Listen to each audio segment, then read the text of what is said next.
আসসালামু আলাইকুম। অবিরাম বাংলা সংবাদে সবাইকে স্বাগত জানাচ্ছি আমি আফরোজা রূপা। শুরুতেই বিআরবি কেবল সংবাদ শিরোনাম। রাকসু নির্বাচনকে ঘিরে উৎসব মুখর রাজশাহী বিশ্ববিদ্যালয় ক্যাম্পাস, নানা প্রতিশ্রুতি দিয়ে শিক্ষার্থীদের মন জয়ের চেষ্টা প্রার্থীদের।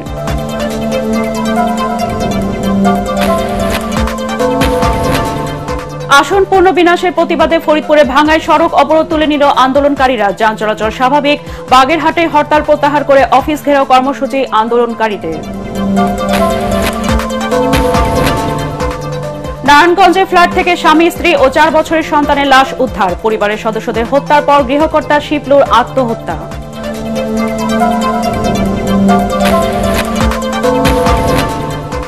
বেনাপোল স্থলবন্দরে জালিয়াতির মাধ্যমে শত শত কোটি টাকা রাজস্ব ফাঁকির অভিযোগ। তদন্ত শুরু করেছে এনবিআর।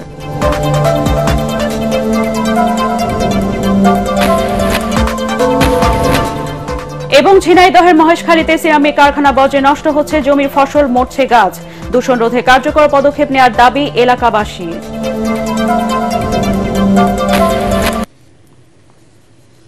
শুনছিলেন বিআরবি কেবলস সংবাদ শিরোনাম। এবার বিস্তারিত সংবাদ। বিশ্ববিদ্যালয় যাতে শিক্ষা ও গবেষণার মূল কেন্দ্রবিন্দুতে পরিণত হয় সে চেষ্টা করে যাওয়ার আশাবাদ ব্যক্ত করেছেন রাকসু নির্বাচনে প্রতিদ্বন্দ্বী প্রার্থীরা। একই সাথে শিক্ষার্থীদের মূল সমস্যাগুলো চিহ্নিত করে সমাধানের উদ্যোগ নিতে চান তারা। প্রচার প্রচারণা শুরু থেকেই প্রার্থীরা এসব প্রতিশ্রুতি নিয়ে ভোটারদের মন জয়ের চেষ্টা চালাচ্ছেন। রাজশাহী বিশ্ববিদ্যালয়ের প্রশাসন ভবন, সিনেট ভবন, কলা ভবন, চারুকলা ও টুকিটাকি চত্বর এখন রাকসুর প্রার্থী এবং ভোটারদের পদচারণায় উৎসব মুখর। সকাল থেকে সন্ধ্যা পর্যন্ত লিফলেট হাতে সমগ্র ক্যাম্পাস চষে বেড়াচ্ছেন প্রার্থীরা। রাজনৈতিক ব্যানারে ছাত্র সংগঠন, জাতীয়তাবাদী ছাত্র দল ও ইসলামী ছাত্র শিবিরের প্রার্থীদের পাশাপাশি স্বতন্ত্র প্যানেল এবং একক প্রার্থীরাও এখন ভোটের ময়দানে।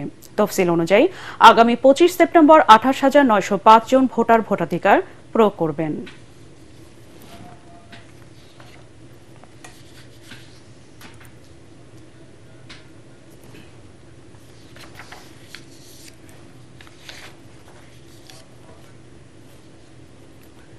নারায়ণগঞ্জ শহরের বাবুরাইল বউবাজার এলাকার একটি ফ্ল্যাট থেকে স্বামী, স্ত্রী ও 4 বছরের সন্তানের লাশ উদ্ধার করেছে পুলিশ। সোমবার বিকেলে দরজা ভেঙে তাদের মরদেহ উদ্ধার করা হয়। পুলিশের ধারণা, ঋণের চাপে মানসিক বিকারগ্রস্ত হয়ে গৃহকর্তা শিপলু ও তার স্ত্রী ও সন্তানকে বালিশ চাপা দিয়ে হত্যার পর নিজে আত্মহত্যা করে। খবর পেয়ে পুলিশ তাদের মরদেহ উদ্ধার করে ময়না তদন্তের জন্য নারায়ণগঞ্জ সদর জেনারেল হাসপাতাল মর্গে পাঠায়। নিহত স্বজনরা জানান, বাবুরাইলের স্থানীয় সম্মিলিত সঞ্চয় তহবিল নামের সমবায় সমিতির ম্যানেজার ছিলেন হাবিবুল্লাহ শিপলু। প্রায় 3 বছর আগে ওই সমিতির মালিক পক্ষ পালিয়ে গেলে এলাকাবাসী ও ব্যবসায়ীদের ঋণে চাপে পড়েন। দিন দিন ঋণ বাড়তে থাকায় মানসিকভাবে ভেঙে পড়েন শিপলু। সে আগে রমজান সমিতি নামে একটা সমিতি সদস্য ছিল। করোনার সময় সেই ম্যানেজার ছিল, সেই সমিতিটা বন্ধ হয়ে যায়, যার প্রেক্ষিতে এখানে অনেক গ্রাহক ছিল। সেই গ্রাহকরা তার কাছে এবং তার মালিকের কাছে হয়তো টাকা পয়সা পেত, এই যার কারণে, এবং তার কোনো আয় রোজগার কোনো ইনকাম ছিল না, যার কারণে সে অন্য কোনো উপায় না পেয়ে নিজে আত্মহত্যা করেছে এবং তার স্ত্রী এবং সন্তানকে মেরে ফেলেছে। তারপর আমরা একটা মামলা রুজু করব, মামলা রুজু করে আমরা পোস্টমর্টম রিপোর্ট করব, তার পরবর্তী জানাজা শুরু করব। প্রধান উপদেষ্টা ডক্টর মোহাম্মদ ইউনূসের নেতৃত্বাধীন জাতীয় ঐকমত্য কমিশনের মেয়াদ আরও 1 মাস বাড়ানো হয়েছে। সোমবার মন্ত্রিপরিষদ বিভাগ থেকে এই সংক্রান্ত প্রজ্ঞাপন জারি করা হয়। এর আগে জাতীয় ঐকমত্য কমিশনের মেয়াদ 15 সেপ্টেম্বর পর্যন্ত বাড়ানো হয়েছিল। চলতি বছরের 12 ফেব্রুয়ারি গঠিত হয় জাতীয় ঐকমত্য কমিশনও। সংবিধান সংস্কার কমিশনের প্রধান অধ্যাপক আলী রিয়াজ এই কমিশনের সহসভাপতির দায়িত্ব পালন করছেন।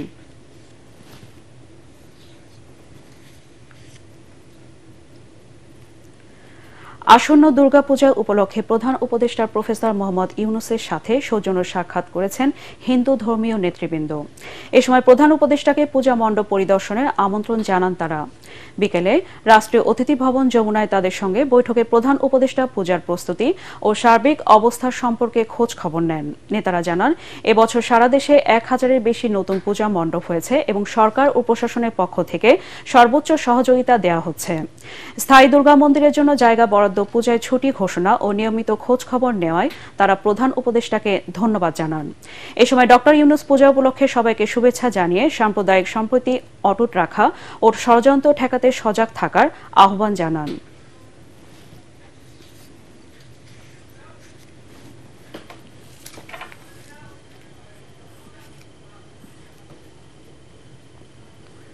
বেনাপোল স্থলবন্দরে জালিয়াতির মাধ্যমে শত শত কোটি টাকা রাজস্ব ফাঁকি দেওয়ার অভিযোগ উঠেছে। গত বছরের ৫ আগস্টের পর এক শ্রেণীর অসাধু ব্যবসায়ী ও কর্মকর্তাদের সংঘবদ্ধ চক্র এই জালিয়াতি চালাচ্ছে। ম্যানিফেস্টোর বিপরীতে কোনো বিল এন্ট্রি দাখিল না হওয়ায় তদন্ত শুরু করেছে এনবিআর। বেনাপোল প্রতিনিধি আহমদ আলী শাহিনের রিপোর্ট, জানাচ্ছেন মিজান শাহজাহান। জানা গেছে ১৩৯২টি ম্যানিফেস্ট নম্বর ব্যবহার করেই অবৈধ পণ্য আমদানি করছে চক্রটি। একই ম্যানিফেস্ট নম্বর একাধিকবার ব্যবহার ও নকল নম্বর ব্যবহার করে ভারত থেকে পণ্য আমদানির প্রাথমিক সত্যতা পেয়েছে এনবিআর। বিপুল সংখ্যক পণ্য চালানের বৈধ বিল দাখিল না করেই শুল্কায়ন ছাড়া বন্দর ব্যবহার করে চোরাচালান হয়েছে শত শত পণ্য বোঝাই ট্রাক। নিয়ম বহির্ভূতভাবে বাইপাস সড়ক দিয়ে বন্দর থেকে বের হয়েছে এসব ট্রাক। ভারত থেকে মালামাল বেনাপোল বন্দর এসছে, কিন্তু বেনাপোল বন্দর থেকে এই পেপারগুলো, এই মালামালগুলো এন্ট্রি হয়নি। বিল অফ এন্ট্রি না হয়ে এখান থেকে মালামাল চলে গেছে। কিছু কিছু পণ্যর ব্যাপারে ইজিএম বহির্ভূতভাবে আমাদের বাংলাদেশের প্রবেশ করেছে। যদি এটা সত্যতা পাওয়া যায় তাহলে তার বিপরীতে ব্যবস্থা নিয়ে কারা জড়িত পূর্ণাঙ্গ রায়, পূর্ণাঙ্গ রিপোর্ট জনসম্মুখে প্রকাশ করার জন্য আমরা ব্যবসায়ী কোনো ম্যানিফেস্ট নম্বর একাধিকবার ব্যবহারের বিষয়টি স্বীকার করেছেন বেনাপোল স্থলবন্দরের পরিচালক। ভবিষ্যতে কেউ যেন এই ধরনের অসৎ উপায় অবলম্বন করতে না পারে সেজন্য তদারকি জোরদার করা হবে বলে জানান তিনি। ভবিষ্যতে যেন কেউ যেন কোনো রকম অসৎ উপায় অবলম্বন করতে না পারে সে বিষয়ে সর্বোচ্চ আমরা সতর্ক রয়েছি। জালিয়াতির সাথে জড়িতদের শনাক্তে তদন্ত কমিটি গঠন করা হয়েছে বলে জানালেন সহকারী কাস্টমস কমিশনার। বন্দর কর্তৃপক্ষ হতে প্রেরিত পত্র পর্যালোচনায় দেখা যায় কিছু ম্যানিফেস্টো পুনরাবৃত্তি রয়েছে। এই বিষয়ে আমাদের কার্যক্রম সম্পন্ন করার জন্য বিভিন্ন কমিটি গঠন করা হয়েছে। কমিটির কার্যক্রম এখনো চলমান। দেশের সবচেয়ে বড় এই স্থলবন্দর দিয়ে প্রতিদিন বিপুল পরিমাণ পণ্য আমদানি রপ্তানি হয়, কিন্তু কতিপয় অসাধু কর্মকর্তা কর্মচারীর কারণে সরকার বঞ্চিত হচ্ছে কাঙ্ক্ষিত রাজস্ব থেকে। Bureau report, ATN Bangla. ঝিনাইদহের মহেশখালীতে ফসলের মাঠে গড়ে উঠেছে সিরামিক কারখানা। এখান থেকে নির্গত ধোঁয়া ও বর্জ্যে নষ্ট হচ্ছে জমির ফসল, মারা গেছে শত শত গাছ। কাগজে কলমে নিজস্ব বর্জ্য ব্যবস্থাপনা থাকলেও তা ব্যবহার করছে না কারখানা কর্তৃপক্ষ, ফলে বিপন্ন হচ্ছে পরিবেশ। ঝিনাইদহ প্রতিনিধি নিজাম জর্দার বাবলুর পাঠানো রিপোর্ট, জানাচ্ছেন আসিফুর রহমান সাগর। ঝিনাইদহের মহেশপুর উপজেলার সাঁড়াতলা মহাসড়কের পাশে গড়ে উঠেছে সিরামিক কারখানা। সেখান থেকে নির্গত ধোঁয়া ও বর্জ্যের প্রভাবে নষ্ট হচ্ছে জমির ফসল, মরে যাচ্ছে গাছ। স্থানীয় কৃষকদের অভিযোগ, সিরামিক কারখানার ধোঁয়া ও বিষাক্ত বর্জ্যে গত 3 বছর ধরে ফসল ঘরে তুলতে পারছেন না তারা। কেমিক্যালে ক্ষতি আছে, কপি, পাট, ধান, মরিচ, ঠিক আছে, কলা, বহুত ক্ষতি আছে আমাদের। মানে টলের আবাজ এক কথায় পুড়ে যায়। পুড়ে যাওয়ার কারণে আমাদের বহুত ক্ষতি হয়ে যায় আর কি। কলা লাগালি, কলা গাছের ঘাস পোড়া দিলি যেভাবে পুড়ে যায় ওইভাবে পুড়ে যাচ্ছে। কাগজে কলমে কারখানার নিজস্ব বর্জ্য ব্যবস্থাপনা থাকলেও তা কাজে লাগাচ্ছে না মালিকরা। কারখানা ময়লা পানি ও টাইলস তৈরির কাঁচামাল মিশ্রিত বর্জ্য যাচ্ছে খালে। এর প্রভাব পড়ছে পুরো এলাকায়। গাড়ির মধ্যে নেমে ওখানে গাড়ির মধ্যে বসা গন্ধ ঠেলায়। আগুনের তাপে ধুমো আরে পানি গরম, এই জন্য গাছগুলো সব মরে যাচ্ছে, রাস্তা সাইডের গাছ। ফ্যাক্টরি দেওয়ার আগে সবকিছু সচল ছিল, গাছের কোনো পরিমাণ ক্ষতি টতি ছিল না। ফ্যাক্টরি দেওয়ার পর আস্তে আস্তে আস্তে এই অবস্থা। গাছে ধান মান যে কোনো আবাদ করছে আর সব পুড়িয়ে যাচ্ছে ধুমাই। এই ধুমাই নষ্ট হয়ে যাচ্ছে, গাছপালা দেখছে কি অবস্থা। দায়িত্বে নিয়োজিত যারা আছে তাদেরকে এটাকে তদন্ত করে এর প্রতিকার পাওয়া এবং চাষিদের এই প্রতিকারে বাঁচার ব্যবস্থা করা। ফসল হানি রোধে ব্যবস্থা নেওয়ার আশ্বাস স্থানীয় কৃষি বিভাগের। স্থানীয় সিরামিক যে কোম্পানি সেটি কৃষকদেরকে ক্ষতিপূরণ প্রদানের জন্য স্বীকার করেছেন এবং ক্ষতিপূরণ প্রদানের জন্য তারা ব্যবস্থা নিচ্ছেন। আমরা ইতিমধ্যে স্থানীয় পরিবেশ অধিদপ্তরের সাথে কথা বলেছি এবং আমরা আশা করতেছি যে সম্মিলিত প্রচেষ্টার মাধ্যমে আমরা ভবিষ্যতে যেন এরকম ক্ষয়ক্ষতি না হয় সে ব্যাপারে আমরা উদ্যোগ গ্রহণ করব। এদিকে পরিবেশ অধিদপ্তর বলছে, প্রকৃতিতে ক্ষতিকর প্রভাব পড়ার প্রমাণ পাওয়া গেলে কারখানার বিরুদ্ধে আইনগত ব্যবস্থা নেওয়া হবে। তবে এ নিয়ে কথা বলতে রাজি হয়নি কারখানা কর্তৃপক্ষ। কি ধরনের ক্ষয়ক্ষতি হয়েছে এটা নিরূপণ পূর্বক আমরা একটা প্রতিবেদন আমাদের ঊর্ধ্বতন কর্তৃপক্ষকে দিব এবং যদি আমরা কোনো তথ্য প্রমাণ পেয়ে থাকি ইনশাল্লাহ আমরা নেক্সট ওয়ার্কিং ডেতে আমরা তাদের বিরুদ্ধে আইনগত ব্যবস্থা নেব। পরিবেশ প্রতিবেশ রক্ষায় দ্রুত প্রয়োজনীয় পদক্ষেপ নেওয়ার দাবি এলাকাবাসীর। Bureau report, ATN Bangla. হবিগঞ্জের চুনারু ঘাটে চা বাগানে কীটনাশকের অপব্যবহার ও পশু পাখি শিকারীদের কারণে 40টি পশু ও বন্যপ্রাণী মারা যাওয়ার অভিযোগ উঠেছে। উপজেলা শ্রীবাড়ি চা বাগানের শ্রমিকরা জানান, বাগান কর্তৃপক্ষ চা গাছে ব্যবহারযোগ্য কীটনাশক যথাযথ ব্যবহার না করে ড্রেন, পাহাড়ি ছড়া ও ঝর্ণায় ফেলে দেয়। ফলে ড্রেনের পানি পান করে গত 6 মাসে 40টি গৃহপালিত পশু ও প্রাণী মারা যাওয়ার ঘটনা ঘটছে। অভিযোগকারীরা জানান, শুধু গৃহপালিত পশু নয়, বরং বাগানের পশু পাখি ছড়া ও ঝর্ণার পানি খেয়ে মারা যাচ্ছে। কিছু পশু ও পাখি শিকারীর দেয়া বিষের কারণে প্রকৃতির ভারসাম্য নষ্ট হচ্ছে, ধ্বংস হচ্ছে জীব বৈচিত্র্য। কীটনাশকের অপব্যবহারের কারণে শ্রীবাড়ি চা বাগানে চা শ্রমিক রবিলাল ভূমিছে 5টি গরু মারা যায়। এরপর রবিলাল বাগান কর্মচারীদের বিরুদ্ধে একটি মামলা করেছে। এ ব্যাপারে একটি তদন্ত দল চা বাগান সরেজমিনে পরিদর্শন করেছেন। ফরিদপুর 4 সংসদীয় আসনের সীমানা পুনর্বিন্যাসের প্রতিবাদে ভাঙ্গায় তৃতীয় দিনের সড়ক অবরোধ তুলে নিয়েছে আন্দোলনকারীরা। এর ফলে মহাসড়কে যান চলাচল স্বাভাবিক হয়েছে। আন্দোলনকারীরা জানান, সবার সাথে আলাপ করে পরবর্তী করণীয় ঠিক করা হবে। এর আগে সকাল থেকে বিভিন্ন পয়েন্টে আন্দোলনকারীরা পরকে গাছের গুঁড়ি ফেলে টায়ারে আগুন দিয়ে সড়ক অবরোধ করে রেখেছে। ফলে ঢাকা, খুলনা, ফরিদপুর, বরিশালের সাথে সকল প্রকার সড়ক যোগাযোগ বন্ধ রয়েছে। সড়ক যোগাযোগ বন্ধ থাকলেও রেল চলাচল স্বাভাবিক রয়েছে। এদিকে গতকালের সহিংসতার পর গোটা ভাঙ্গা এলাকা জুড়ে থমথমে অবস্থা বিরাজ করছে। আইনশৃঙ্খলা পরিস্থিতি স্বাভাবিক রাখতে গুরুত্বপূর্ণ কয়েকটি পয়েন্টে নিরাপত্তা ব্যবস্থা জোরদার করা হয়েছে। গতকালের আন্দোলনকারীদের হামলায় ভাঙ্গা থানা, ভাঙ্গা হাইওয়ে থানা ও উপজেলা পরিষদ ভাঙচুর ও আগুন দেবার ঘটনায় এখনো কোনো মামলা হয়নি। থানায় হামলা ও ভাঙচুরের ঘটনায় গতকাল রাতে ভাঙ্গা এসেছিলেন ঢাকা রেঞ্জের পুলিশের ডিআইজি মোহাম্মদ রেজাউল করিম। এদিকে ভাঙ্গাবাসীকে শান্ত থাকার আহ্বান জানিয়েছেন ফরিদপুরের জেলা প্রশাসক কামরুল হাসান মোল্লা।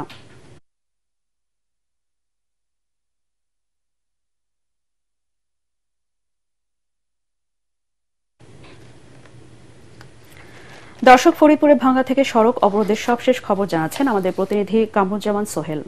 ফরিদপুর 4 সংসদীয় আসনের সীমানা পুনর্বিন্যাস নিয়ে যে জটিলতা সৃষ্টি হয়েছে, আমরা দেখেছি যে গত কয়েকদিন ধরে ফরিদপুরের ভাঙ্গা উপজেলার বিভিন্ন স্থানে কিন্তু সড়ক অবরোধ বিক্ষোভ মিছিল চলেছে। তো আমরা গত 3 দিন ধরে যে তৃতীয় দফায় যে সড়ক অবরোধ চলছিল, আজকে সড়ক অবরোধের শেষ দিন। তো আমরা দেখেছি যে সকাল থেকে সড়ক অবরোধ চললেও কিন্তু বেলা 9:30টার দিকে সড়ক অবরোধ তুলে নেওয়া হয়েছে। আমরা কথা বলেছি স্থানীয়দের সাথে, তারা বলেছেন যে জেলা প্রশাসনের অনুরোধে তারা এই সড়ক অবরোধ আজকের মতো তারা প্রত্যাহার করে নিয়েছেন এবং পরবর্তীতে আজকে বিকেলে তারা নতুন করে কর্মসূচি ঘোষণা করবেন। তো গতকালের যে সহিংসতার ঘটনা ঘটেছে, বিশেষ করে ভাঙ্গা উপজেলা পরিষদে ভাঙচুর, থানায় হামলা এবং হাইওয়ে থানায় হামলার ঘটনাকে কেন্দ্র করে কিন্তু আমরা দেখেছি যে পুলিশের তরফ থেকে কিন্তু প্রশাসনিকভাবে ব্যবস্থা গ্রহণ করার জন্য বলা হয়েছে এবং এই ঘটনার সাথে যারা জড়িত রয়েছেন তাদের আইনের আওতায় এনে শাস্তিরও দাবি করছেন। তো আমরা দেখেছি যে গতকালের ঘটনার পর ঢাকা রেঞ্জের পুলিশের যিনি ডিআইজি, তিনি ঘটনাস্থল পরিদর্শন করেছেন। ফরিদপুরের জেলা প্রশাসক এবং পুলিশ সুপারও কিন্তু ঘটনাস্থল পরিদর্শন করেছেন এবং তিনি বলেছেন যে যারা এই ধরনের ন্যাক্কারজনক ঘটনার সাথে জড়িত, যারা হামলা এবং ভাঙচুরের সাথে জড়িত রয়েছে, তাদের আইনের আওতায় আনা হবে। তো আরেকটি বিষয় জানিয়ে রাখি যে আজকে যে অবরোধ তুলে নেওয়া হয়েছে, এই অবরোধ তুলে নেওয়ার ফলে কিন্তু ফরিদপুর সাথে বরিশাল এবং ঢাকার সাথে খুলনার যান চলাচল স্বাভাবিক রয়েছে। তো স্থানীয় যারা রয়েছেন তারা বলছেন যে আজকে সড়ক অবরোধ তুলে নেওয়া হলো, কিন্তু বিকেলের মধ্যে তারা বসে আবার নতুন কর্মসূচি ঘোষণা করবেন, এমনটি কিন্তু তারা আমাদের জানিয়েছেন। তো এখন পর্যন্ত কিন্তু গতকালের যে উত্তেজনাকর পরিস্থিতির সৃষ্টি হয়েছিল, আজকে আমরা তেমনটি আর দেখতে পাইনি। তবে আইন শৃঙ্খলা রক্ষাকারী বাহিনীরা কিন্তু সতর্ক অবস্থান রয়েছে, এটি আমরা দেখতে পেয়েছি। তো এই ছিল ফরিদপুর থেকে আমার কাছে সবশেষ খবর।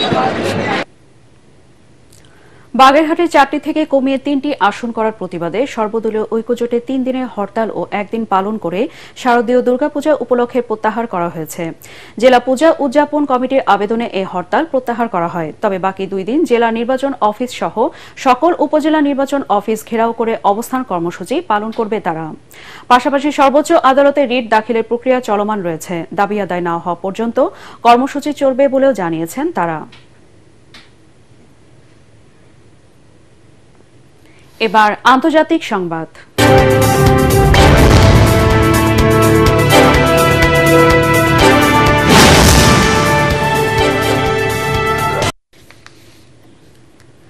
নেপালে অন্তর্বর্তীকালীন প্রধানমন্ত্রী সুশীলা কার্কির নেতৃত্বাধীন নতুন মন্ত্রিসভায় যুক্ত হলেন ৩ মন্ত্রী। কাঠমান্ডু পোস্ট জানিয়েছে, দুপুরে রাষ্ট্রপতি ও প্রধানমন্ত্রীর উপস্থিতিতে সাবেক অর্থসচিব রমেশ্বর খনাল অর্থমন্ত্রী, আইনজীবী ওমপ্রকাশ আরজাল স্বরাষ্ট্রমন্ত্রী এবং বিদ্যুৎ কর্তৃপক্ষের সাবেক নির্বাহী পরিচালক কুলমান ঘিসিং জ্বালানি ও সেচ মন্ত্রী হিসেবে শপথ পাঠ করেন। খবরে আরও বলা হয়, কার্কির নেতৃত্বাধীন নতুন মন্ত্রিসভায় থাকবেন সর্বোচ্চ ১৫ জন। কার্কির এক উপদেষ্টা জানান, নেপালের বর্তমান অবস্থা স্বাভাবিক করা, ব্যবসায়িক মহল সহ বিভিন্ন পক্ষের মধ্যে আস্থা ফিরিয়ে আনা এবং জনগণকে কিছুটা স্বস্তি দিতে সততা ও দক্ষতায় প্রমাণিত ব্যক্তিদেরই বেছে নেওয়া হয়েছে মন্ত্রিসভায়। এদিকে কোনো ধরনের পরামর্শ না করে ৩ মন্ত্রীকে শপথ পাঠ করানোয় অসন্তোষ দেখা দিয়েছে জেনজি প্রতিনিধিদের মধ্যে। এর আগে গত সপ্তাহে নেপালে জেনজি আন্দোলনে বিক্ষোভ সংঘর্ষে নিহত হন ৭২ জন। সরকারি ও বেসরকারি স্থাপনায় ক্ষয়ক্ষতির পরিমাণ কয়েক হাজার কোটি রুপি। এবার খেলার খবর। শুরুতে এশিয়া কাপ। টি-20 এশিয়া কাপে সুপার 4-এর সম্ভাবনা বাঁচিয়ে রাখতে রাতে আফগানিস্তানের মুখোমুখি হবে বাংলাদেশ। গ্রুপে 2 খেলার 2টিতে জিতে পয়েন্ট টেবিলের শীর্ষে আছে শ্রীলঙ্কা।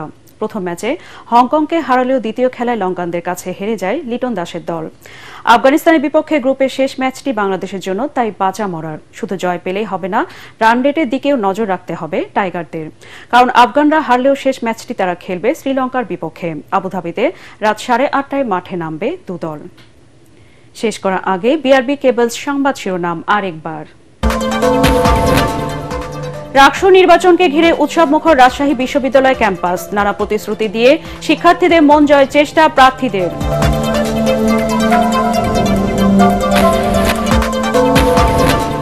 আসন পণ্য বিনাশের প্রতিবাদে ফরিদপুরে ভাঙায় সড়ক অবরোধ তুলে নিল আন্দোলনকারীরা। যান চলাচল স্বাভাবিক। বাগেরহাটে হরতাল প্রত্যাহার করে অফিস ঘেরাও কর্মসূচি আন্দোলনকারীদের।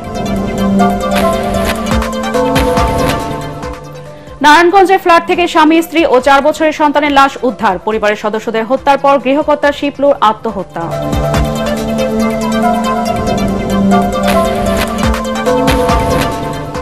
বেনাপোল স্থলবন্দরে জালিয়াতির মাধ্যমে শত শত কোটি টাকা রাজস্ব ফাঁকির অভিযোগ। তদন্ত শুরু করেছে এনবিআর।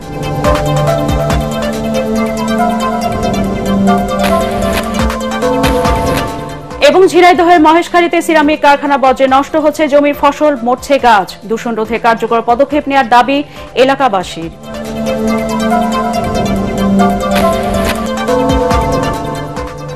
পরবর্তী সংবাদ দেখার আমন্ত্রণ জানিয়ে এখনকার মতো শেষ করছি। এটিএন বাংলা সংবাদ ইউটিউবে দেখতে ব্রাউজ করুন youtube/ATN বাংলা নিউজ। ধন্যবাদ সবাইকে।